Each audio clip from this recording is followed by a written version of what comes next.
आज और कल बैंक बंद रहेंगे। बैंक कर्मी विभिन्न मांगों को लेकर हड़ताल पर हैं। केंद्र सरकार की नीतियों के विरोध में लगातार हड़ताल चल रही है। 10 केंद्रीय श्रमिक संगठनों और ट्रेड यूनियंस का ये ऐलान है। 12 सूत्री मांगों को लेकर विरोध प्रदर्शन चल रहा है। शनिवार और रविवार को छुट्टी के चलते बैंक बंद रहे थे। 4 दिनों तक बैंकों में कामकाज अब पूरी तरह ठप रहेगा। तो 2 दिन शनिवार और रविवार की छुट्टी की वजह से बैंक नहीं खुल पाए और उसके बाद 2 दिन यहां पर जो कर्मचारी हैं वो लगातार हड़ताल कर रहे हैं। इसी खबर पर हमारे साथ बातचीत करने के लिए उदयपुर से हमारे सहयोगी रवि शर्मा हमारे साथ जुड़ गए। रवि, उदयपुर की अगर बात करें तो 4 दिन बैंक बंद रहेंगे, क्या कुछ तस्वीरें?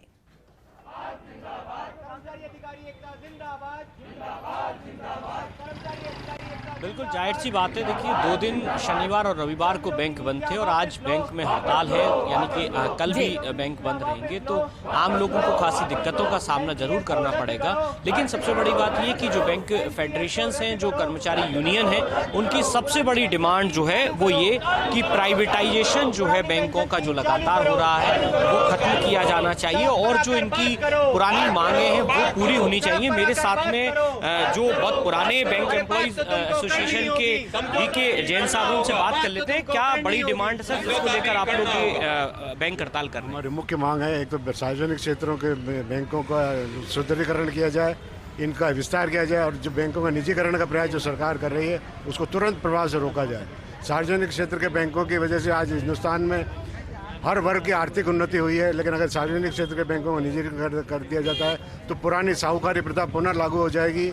एक गरीब वर्ग का गरीब इंसान बैंक में घुस नहीं पाएगा। प्राइवेट बैंकों के चार्जेस इतने हैं कि उसको सहन करना एक मध्यम वर्ग का, इवन हम लोगों के लिए, आप लोगों के लिए भी संभव नहीं है। एक बैंक में 10,000 न्यूनतम सीमा रखी गई है, अगर उसके बाद नहीं तो मिनिमम बैलेंस चार्ज लगाया जाता है, वो भुगतान करना आम आदमी के लिए मुश्किल है। Check return. प्रीति, सबसे बड़ी बात ये है कि आम उपभोक्ता किस तरीके से प्रभावित हो रहा है। जिस तरीके से बैंकों में लगातार अलग अलग तरीके से उपभोक्ताओं पर भार डाला जा रहा है, उसको लेकर भी बैंक कर्मचारियों का बड़ा विरोध है। और सबसे बड़ी जो बात है वो ये है कि काफी बड़ा एक जो इन 4 दिनों में काफी मार्केट जो है वो प्रभावित होगा। डीके जैन साहब ये बताएं कि पूरे संभाग में अगर देखें तो ये 2 दिन की जो हड़ताल रहेगी और 2 दिन ऑलरेडी छुट्टी थी, कितना मार्केट जो कामकाज है, कितने करोड़ का कामकाज जो है वो प्रभावित? 500 करोड़ का कारोबार प्रभावित होगा।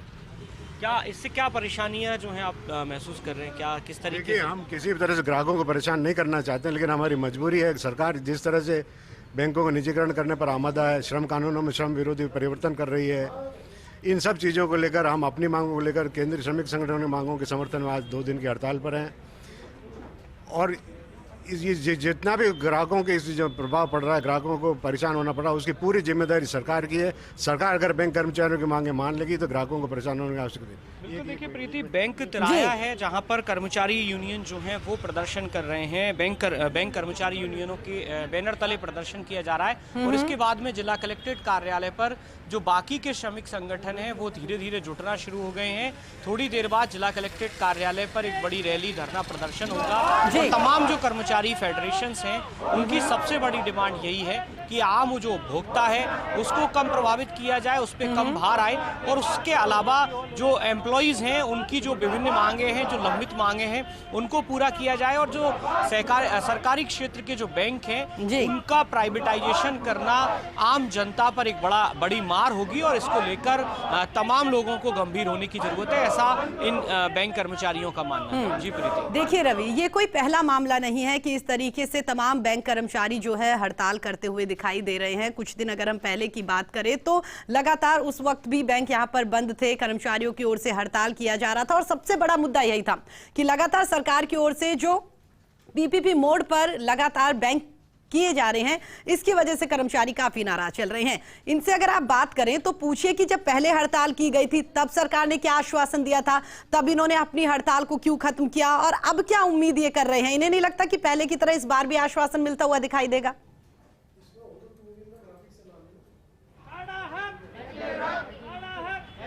बिल्कुल, देखिए प्रीति, जो बैंक कर्मचारी हैं ये एक सतत प्रक्रिया है आंदोलन धरना प्रदर्शन करने की। मेरे साथ में एक पुराने एम्प्लॉयज़ यूनियन के पदाधिकारी हैं, पीएस कीची साहब। बहुत सारे यूनियन और भी इसमें शामिल हैं, लेकिन बड़ा सवाल ये कि पहले भी आप लगातार धरने और प्रदर्शन करते रहे, उनका कहीं कोई फायदा, कोई निष्कर्ष निकल पाया अभी तक? अभी हाल ही में हमने 16 और 17 दिसंबर को बैंकिंग हड़ताल की थी, जिसमें सरकार ने पार्लियामेंट के अंदर बैंकिंग लॉ अमेंडमेंट बिल लाए थे और 2 दिन की हड़ताल से वो बिल वापस हुआ है। लेकिन अभी खतरा बरकरार है क्योंकि तलवार लटकी हुई है।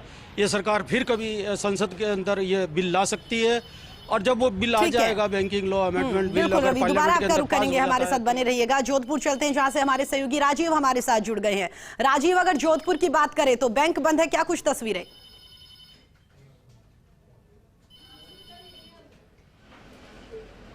देखिए, सबसे बड़ी बात है कि निजीकरण के विरोध में लगातार हड़ताल जारी है। इस बार तो परेशानी लोगों को ज़्यादा इसलिए भी हो गई है क्योंकि शनिवार और रविवार को अवकाश, फिर आज सोमवार, आज हड़ताल, कल हड़ताल, तो 4 दिनों में आदमी को खूब सारी परेशानी का सामना करना पड़ सकता है। 2 दिन तो चलो नेचुरल अवकाश थे, मगर ये जो हड़ताल के जो अवकाश है उसकी वजह से परेशानी काफ़ी होती है। एटीएम जो है उनमें कैसे पैसा भरा जाएगा।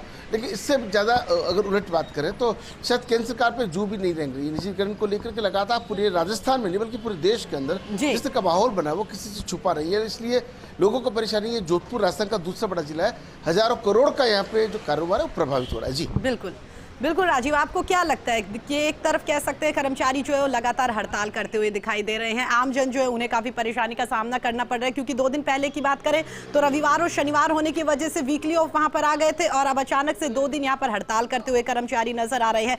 आमजन की अगर हम बात करें, क्योंकि बहुत सारे लोग तो ऐसे भी होंगे राजीव जिन्हें पता ही नहीं होगा कि बैंक बंद है, वो बैंकों में आते तब उन्हें पता चलता है कि बैंक कर्मचारी हड़ताल पर है, तो उन्हें क्या कुछ परेशानी का सामना करना पड़ रहा है अगर जोधपुर की बात करें?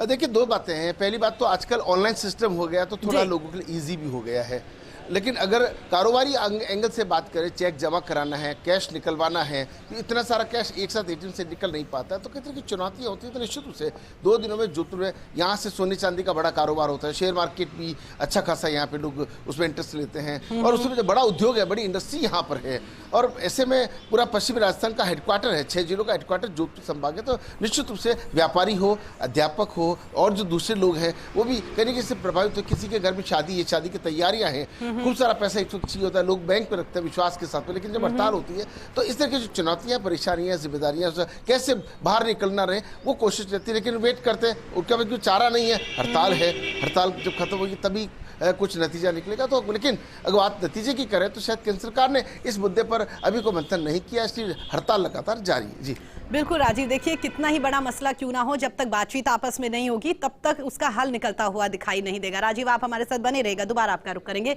रवि, एक बार फिर से आपके पास आना चाहेंगे। आपने तो तमाम कर्मचारी जो वहां पर मौजूद थे उनसे बातचीत करी, उन्होंने क्या कुछ बताया कि अब आगे आने वाले दिनों में क्या कुछ रुख अपनाते हुए दिखाई देंगे?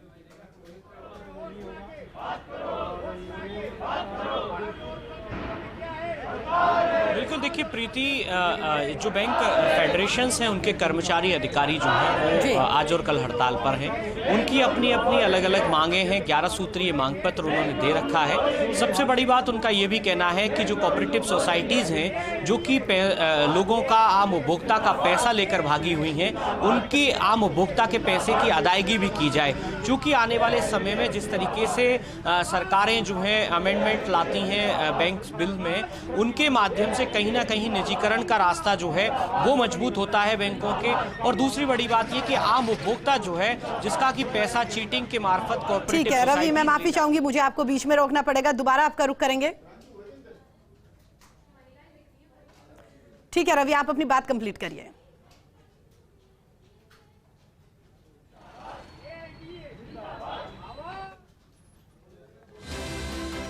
तो आपको बता दें, 12 सूत्री मांगों को लेकर लगातार विरोध प्रदर्शन किया जा रहा है। श्रम संहिता और निजीकरण को रोकना सबसे प्रमुख मांग है। शनिवार और रविवार को छुट्टी के चलते बैंक पहले से ही बंद थे। आज और कल भी बैंक पूरी तरह से बंद रहेंगे। सरकारी बैंक कर्मचारी मांगों को लेकर लगातार हड़ताल पर अड़े हुए हैं। केंद्र सरकार की नीतियों को लेकर यहां पर हड़ताल किया जा रहा है, विरोध प्रदर्शन किया जा रहा है। 10 केंद्रीय श्रमिक संगठन और साथ ही ट्रेड यूनियंस जो है वो मिलकर यहां पर हड़ताल करती हुई दिखाई दे रही है, प्रदर्शन करती हुई दिखाई दे रही है। अब देखने वाली बात होगी कि सरकार इस प्रदर्शन को देखने के बाद में, इस हड़ताल को देखने के बाद में क्या कुछ फैसला लेती है, क्योंकि आमजन जो है उसे तो काफी परेशानी का सामना करना ही पड़ रहा है। लेकिन इसके साथ साथ कह सकते हैं कि जो सरकारी कर्मचारी हैं उन्हें भी काफी परेशानी का सामना करना पड़ रहा है, और साथ ही जो 2 दिन बैंक बंद रहेंगे उससे काफी तादाद में नुकसान जो है वो बैंक कर्मचारियों को उठाना पड़ सकता है। तो लगातार विरोध प्रदर्शन, यहाँ पर तस्वीरें भी हमने आपको दिखाई। जोधपुर से हमारे सहयोगी राजीव हमारे साथ थे, उन्होंने भी बताया कि किस तरीके से यहाँ पर बैंक बंद है। 12 सूत्रीय मांगों को लेकर विरोध प्रदर्शन। शनिवार और रविवार को छुट्टी के चलते बंद थे बैंक। 4 दिनों तक बैंकों में कामकाज ठप रहा। तो वहीं राजधानी जयपुर में क्या हाल है और बैंक बंद होने से आम लोग कितने ज्यादा परेशान हो रहे हैं, इसी को लेकर ज्यादा जानकारी के साथ सीधा रुख करते हैं सहयोगी तृप्ति का। तृप्ति, देखिए 2 दिन बैंकों के अवकाश की वजह से बैंक बंद थे, सैटरडे और संडे। अब 2 दिन बैंकों की ओर से, बैंक कर्मियों की ओर से हड़ताल का आह्वान किया गया है। तो ऐसे में क्या तस्वीरें नजर आ रही है, आम लोग कितने ज्यादा परेशान हो रहे हैं? पूरा बैंक बंद है, ये बताएंगे। बैंक, बीमा और सब जगह के लोग। जी बिल्कुल आयुषी, आप सही कह रही है कि 28 और 29 तारीख को ट्रेड यूनियंस की जो हड़ताल है उसी की वजह से बैंकों की कामकाज पर आंशिक रूप से बहुत प्रभाव पड़ने वाला है। पहले 2 दिन शनिवार और रविवार होने के चलते अवकाश था, और अब आगे के 2 दिन जो है वो हड़ताल के चलते बैंक में जो काम है वो ठप रहेगा। उसी को लेकर मैं यहाँ पर अभी मौजूद हूँ कलेक्टर सर्किल पे, जहाँ पर प्रदर्शन जो है वो किया जा रहा है। आप यहाँ पर देख सकते हैं लोग किस तरीके से अपनी मांगों को लेकर, अपने जो चाहते हैं उन चीजों को लेकर कि किस तरीके से सरकार की जो जन विरोधी योजनाएं हैं, जो राष्ट्र विरोधी योजनाएं हैं, उनको लेकर यहाँ पर ये लोग हड़ताल कर रहे हैं। अपनी बातों को जन तक पहुँचा रहे हैं कि किस तरीके से सरकार द्वारा किया जा रहा गलत काम हम रोक सकते हैं, हम साथ में आ जाए तो क्या कुछ नहीं हो सकता, उस चीज को लेकर यहाँ पर जो है वो बातें की जा रही है। यहाँ पर जो लोग मौजूद हैं आयुषी, उन्हीं से जान लेते हैं कि क्या कुछ मांगे उनकी है कि वो यहाँ है। सर, आप यहाँ पर हैं, इस हड़ताल में है, क्या कुछ मांगे हैं आपकी? मजदूरों की विरोधी नीतियां बन रही है, वो उसके खिलाफ हड़ताल की जा रही है। सर, आप जरा हमें इन नीतियों के बारे में बताइए, कौन सी नीति है, क्या चीजें हैं जो आप नहीं चाहते कि बैंकों के साथ? देखो ना, कई ऐसे लेबर कोड जो लागू किए हैं उनसे है ना आने वाले समय में नुकसान होने वाला, हर मजदूर का नुकसान। उसको इन एंड सैलरी इतनी नहीं मिल पाएगी जो आज कमा रहा, वो धीरे धीरे उसे कम होती जाएगी। और कई इनके ऐसे जिससे महंगाई इतनी ज़्यादा बढ़ चुकी है, लगातार हर आदमी, हर एक नीचे तबके का, बड़े तबके का, सब परेशान हो रहे हैं इस महंगाई से। जी बिल्कुल आयुषी, चाहे वो निजीकरण की बात हो, चाहे बढ़ती महंगाई की बात हो, बढ़ते पेट्रोल की बात हो, सभी को लेकर यहाँ पर लोग आक्रोशित है। उन्हीं से बात करना चाहेंगे। सर, अगर मांगों की अगर मैं बात करूँ, निजीकरण है, महंगाई, उसके अलावा और कौन से मुद्दे हैं? और भी बहुत सारे मुद्दे हैं, किसानों के मुद्दे हैं, मिनिमम MSP का मुद्दा है, और जो ये किसानों की ज़मीनें जो अभी FDI के तहत जो हाईवे बंधन पर बेची जा रही है, एक्वायर्ड की जा रही है, उनके भी मुद्दे हैं।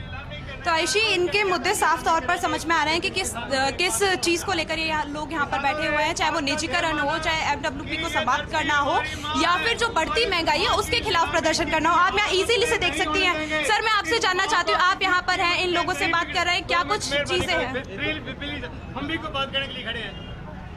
बिल्कुल तृप्ति, देखिए प्रतिक्रिया पहुंचाने की कोशिश आप लगातार कर रही है कि क्या कुछ मांगे हैं और किन मांगों की वजह से यहाँ पर सब लोग इकट्ठा हुए। निश्चित तौर पर एक बड़ी मांग है और यही वजह कि लोग यहाँ तक पहुंचे भी हैं। तो अगर मुमकिन हो पाए तो ये भी जानकारी बताइए कि किन के आह्वान पर ये लोग यहाँ पर पहुंचे हैं, कौन कौन से संगठन यहाँ पर मौजूद हैं? अपनी जेब से एक पैसा करके इसे बेटी की तरह पैदा किया है। बिल्कुल। सर, मैं आपसे सबसे पहले ये जानना चाहूंगी, यहाँ पर कौन कौन से लोग मौजूद हैं और किसके आह्वान पर आप? यहाँ पर आपके सामने जो जितने भी मजदूर नेता हैं, जितने भी संगठन हैं, उनके कर्मचारी, उनके नेता मौजूद हैं। किसान मोर्चा मौजूद है, ये संयुक्त मोर्चा नाम रखा गया। मैं खुद मुकेश चतुर्वेदी, भारतीय rail and north western railway employees union का अध्यक्ष हूँ, और मैं इनके साथ इनके सहयोग के लिए आया हूँ जो 2 दिन की हड़ताल रखी है। आज का जो मजदूर है वो मजदूर और किसान सब बिल्कुल त्रस्त हो चुका है इस सरकार से। इस सरकार ने कौन सी नीति अपना रखी है पता नहीं, जबकि इस सरकार के पास इतना पैसा आ रहा है, उस पैसे का क्या कर रहे हैं समझ में आ रहा किसके खाते में वो पैसा जा रहा है। आप देखो आए दिन पेट्रोल महंगा हो रहा है, जब चुनाव आता है तो पेट्रोल को नीचे रखते हैं, पेट्रोल डीजल को बढ़ोतरी की जा रही है, जीएसटी लिया जा रहा है। अगर आप 10 रुपये का धनिया खरीदने भी जाएंगे तो उसके अंदर भी आपको टैक्स देना पड़ेगा। तो गरीब आदमी, मजदूर आदमी उसको कैसे घर चलाने का काम करेगा। इन सारी बातों को लेकर पूरी एक एक चीज़, फैक्ट्री, रेल, रोडवेज सब बेचने का काम हो रहा है। इससे त्रस्त सारा मजदूर यहाँ इकट्ठा हुआ है और मैं मुकेश चतुर्वेदी अपने रेलवे वाले सारे कर्मचारियों के साथ इनका सहयोग यहाँ करने आया हूँ। ये देखिए आयुषी, यहाँ पर एक ही नहीं बाकी बहुत सारे लोग आए हैं अपने अपने मोर्चे को लेकर, ताकि वो अपनी सारी बातें जो है वो सरकार तक पहुँचा सके, सरकार को बता सके कि उनके जो नीतियाँ हैं उनकी वो आमजन के लिए कितनी राहत और कितनी ज़्यादा खराब है। जी आयुषी, बिल्कुल, यहाँ पर जो बैनर है तृप्ति एक बार वो भी दिखाइए और किस तरीके की नारेबाजी की जा रही है जरा वो भी बताइए।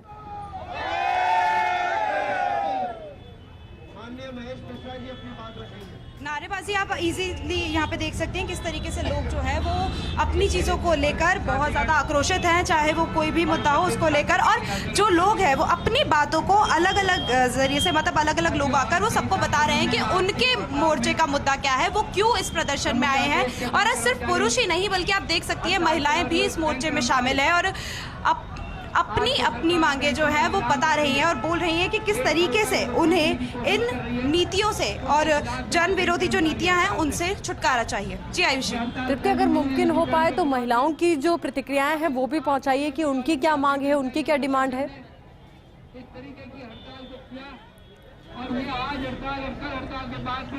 जी बिल्कुल आयुषी, मैं आपको ज़रूर सुनाना चाहूँगी कि जो यहाँ की महिलाएं हैं वो इस प्रदर्शन में किन मुद्दों को लेकर आई हैं और उसी को लेकर हम यहाँ पर इन महिलाओं से भी बात करना चाहेंगे। आप यहाँ पर इस प्रदर्शन में आई हैं, क्या कुछ मुद्दे आप लेकर आई हैं?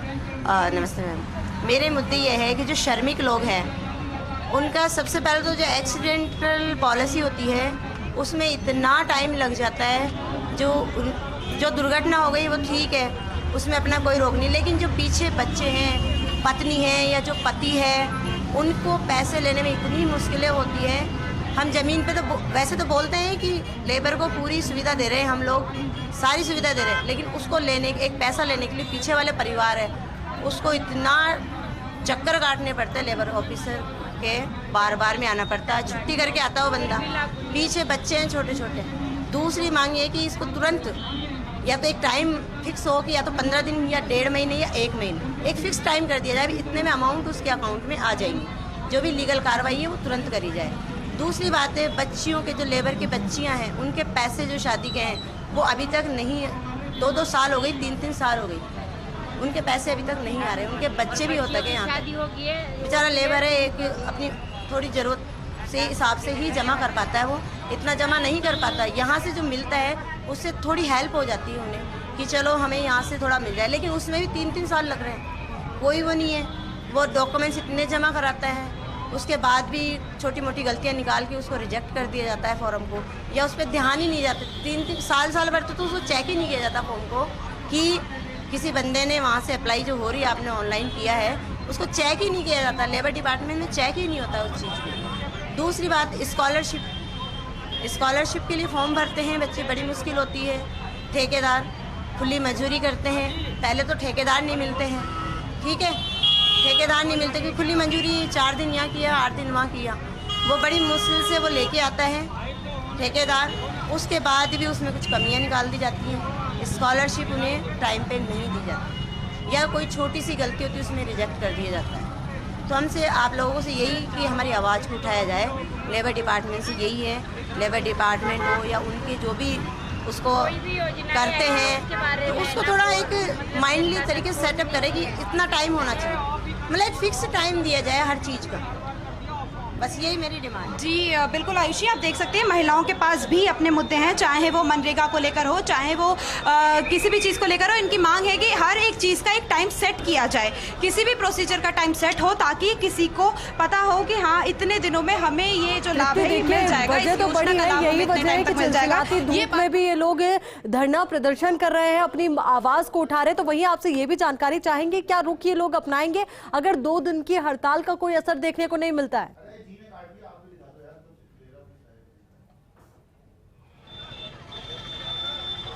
जी बिल्कुल आयुषी, अगर यही बात है तो मैं